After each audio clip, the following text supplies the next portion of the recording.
studios, of course, ni Ibiang na mag-dub? Nung una po, nagdadalawang isip po ako, totoo. Kasi hindi ko alam if kakayanin ko ba. Kasi as a baguhan naman po dito sa industriya, hindi ko po alam yung mga dapat gawin. Hindi ko alam yung galawan. Dahil sa dubbing po, ikaw mismo talaga yung mag-a-adjust dun sa emosyon nila. Especially, pag pinapanood mo yung movie, kailangan kuhang-kuha mo yung mga reaction nila, the way silang magsalita ng parang accent po nila ganun. And nahihirapan po ako nung una sa pagdudub kasi hindi po ako fan talaga ng Korean. Hindi po talaga ako nanonood ng mga Korean dramas. And ang pinakamas nahihirapan po ako sa pagkanta po. Kasi very open. Pinakanta ka dito? Opo. Okay. And very open naman po ako sa lahat na hindi ko po talaga forte ang pagkanta. Pero, Korean pa. opo, tas Korean pa. So, pero nag-aaral, nag-voice lesson naman na po ako. So, okay. And yung scene ko po doon as a young version po, konti lang po siya. Pero I really enjoyed na-experience ko po itong dubbing. Thank you po. Okay, thank you. Experience mo kagad yung first dubbing mo po. So you're playing the role of young Onsip? si Tita Nova. Tita Ses. Yes po. Tapos si JM. Miss Tisa. Si JM naman, ikaw na magsalita, wala si JM dito eh. Younger version po siya ni Kuya Boji. Opo, ni Kuya Boji. And yung character po niya, bagay po siya sa kanya. Bakit? Nonchalant.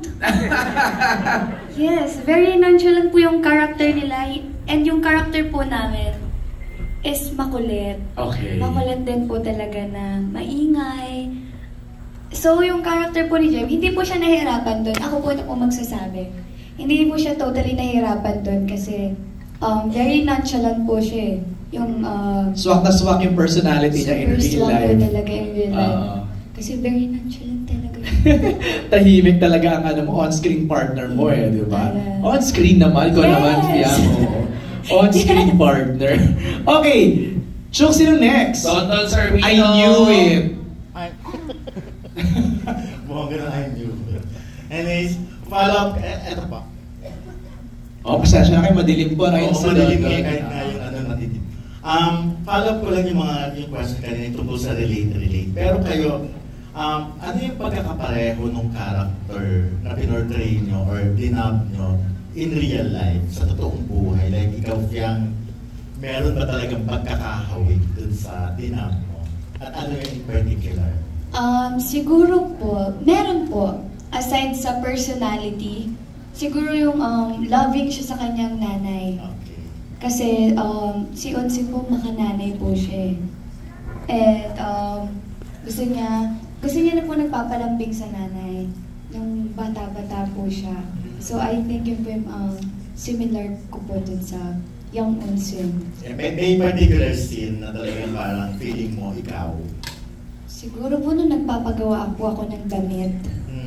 Yes, siguro po, na-feel ko po na parang ako yun kasi may mga times po na gusto ko ginagawan or binibilan po ko ng nanay ko ng damit. Yung character mo ba ligawin din? Paano yan? Hindi ko... yung akin po kasi parang crush ko po si younger version po ni JM. Yung younger version po niya. Crush po namin ang isa't isa siguro. So, related real life, parang ganun din. In real life po? Thank you po. Next ko. So, yun ang sagot. Yes. Ayun naman, kay Tita Nova, kay Tita Ses, then, meron ba mga particular scene na feeling ko, parang ako ito talaga eh. May napagdaanan ko rin yung ganito eh. Yes. Yung friendship. Okay. Parang katulad ng friendship namin. Nakikita namin yung sarili namin dun sa dalawang matanda. Matanda talaga. Matanda talaga. Yung character mo ba kayo ngayon? Medyo. Matanda na tayo, aminin mo na rin. Ganyan na ganyan po yun sa movie. Yan, gano'n. Nag-aaway din sila. Pero talaga nalulungkot din ako sapagkat meron din ako nakikitaan sa ating Filipino families na gano'n ang nangyayari. Nagiging materialistic tayo, nagiging makamundo na ang kabataan, na parang nababaliwala ang pamilya, lalo na ang mga lolo at lola. At dito makikita natin kung gaano sila kahalaga sa atin, kung gaano nakakaawa yung gano'n. So, this movie, sana'y magbigay ng magandang aral, mapanood ng mga kabataan, how important ang pamilya, lalo na ang mga lolo at lola na nag-alaga nung maliit ka pa, nung baby ka pa, hanggang lumaki, and then just like that, na parang wala na. Kasi ang iniisip mo na lang, sarili mo.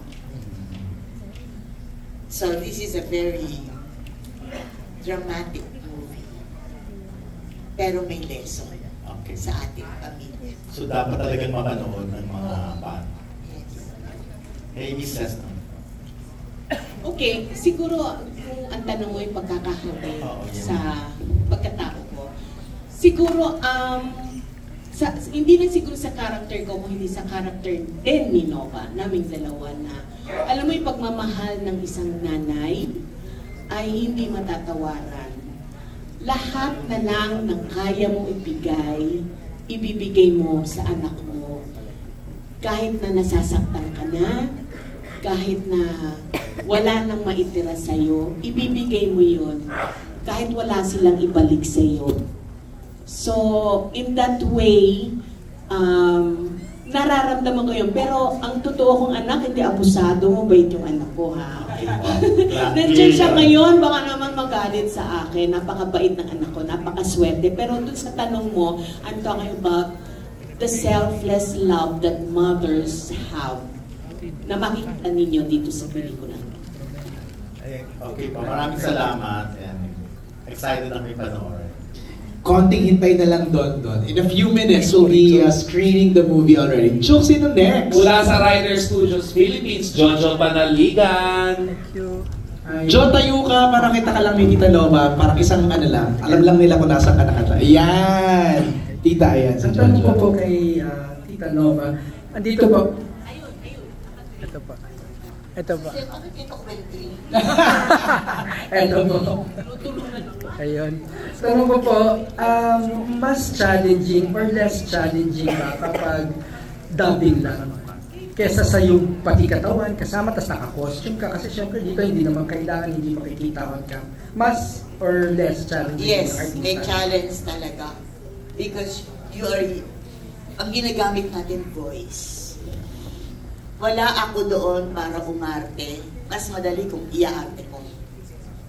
Pero ito, umaarte ang boses ko, ang puso ko, ang damdamin ko. That there are times that I have to stop. Wait. Hindi ko kaya. Wait, ihinga lang ako. Because tumutulo na talaga, uhubusipon mo everything. Kasi you have to feel it. Kung ano yung reaction ng matanda doon, kailangan yun ang mabasa ninyo sa boses ko. So, hindi ko to ina-acting. Talagang nararamdaman namin. It's not easy to dub.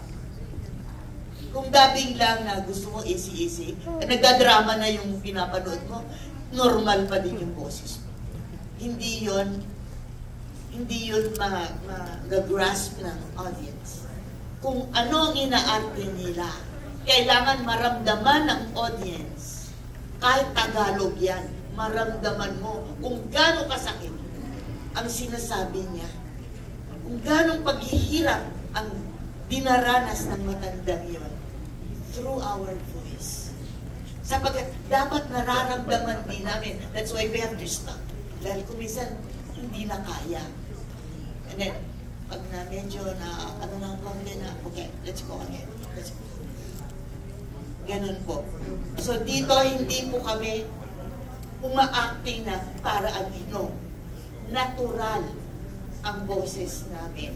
Galing sa puso ang binibigay namin while we are nagdadab. Salamat po kay Mrs. Nagkaroon din po ba ng pagkakataon or nagkaroon ba ng pagkakataon na kahit yung mga linya ay pinakiusapan yung baguhin yung ibang words dahil mas komportable kayong ganun ang bagsak o ganun yung labas galing sa inyo?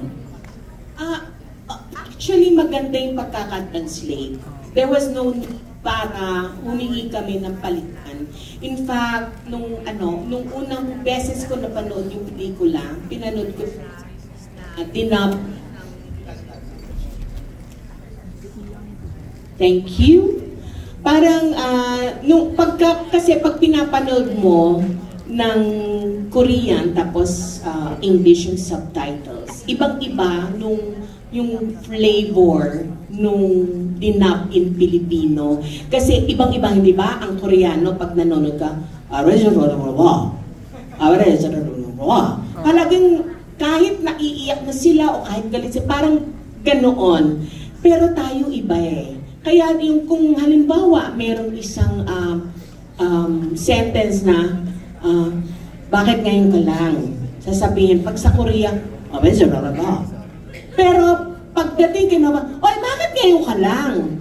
Parang ibang-iba ang flavor ng Pinoy. Kaya, at maganda yung translation. So, there was no need for us to request for a change of lines.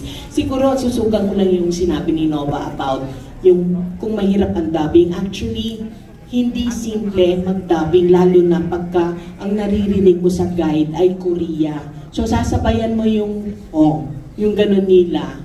Tapos, umiyak ka pa at lahat. Kasi sanay kami umarte, di ba tinatawag ninyo mata-mata. Mata-mata acting. Naku, sa dubbing, wala ka namang mata, di ba? So, kailangan lahat ng movement, lahat nakasalalin sa boses. So, in this case, napakaganda ng translation.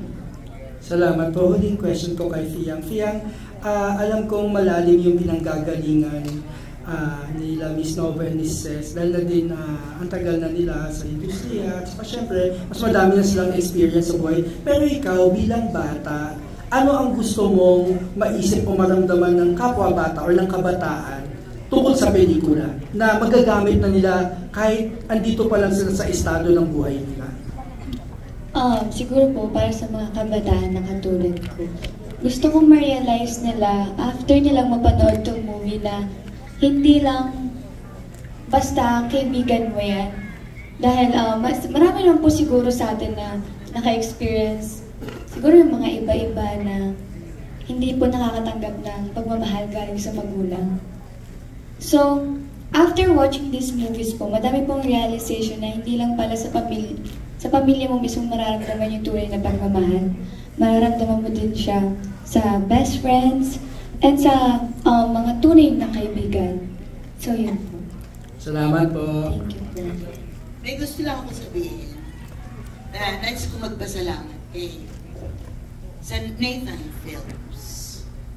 Thank you. At dinala ninyo dito sa Philippines ang pelikulang ito. Malaking tulong ito para sa buong sa Pilipinas, sa ating lahat. Napakalaking tulong na I hope na after mapanood ay magkaroon na mag-unite na talaga ang bawat pamilya. Yung maging sensitive tayo sa pamilya natin, sa feelings ng ating nanay, ng ating lolo, lola, the family. Yan naman ang Pinoy di ba? Pero natatangay tayo sa pagbabago. Sa dami ng pumapasok sa Pilipinas, nagiging materialistic tayo at napapabayaan na natin ang ating pamilya. Pero kung tutuusin, wala ka kung wala yung pamilya mo. At makikita nyo dyan, yung pain, may pain na gusto mo ba ganyan din ang mangyari sa'yo? Pag wala na sila lolo at lola, si nanay, si tatay, what will happen to you? Nasaan na yung love? Ang Pilipino, clannish yan. Ano yan? makapamilya ang Pilipino. So kaya kami na bagamat sila ibang bansa, pero meron din silang hinahanap. Meron din silang parang Pinoy din na wala na tayo, napabayaan na tayo. Huwag sanang mangyari sa Pilipino ito. Panoorin po natin mamaya. Makikita niyo yung sinasabi namin. Thank you, Tita Nova. I just like to acknowledge lang din our CEO of Nathan Studios is here, Ria Ataide. And also the COO, Sylvia Sanchez. Baka you can share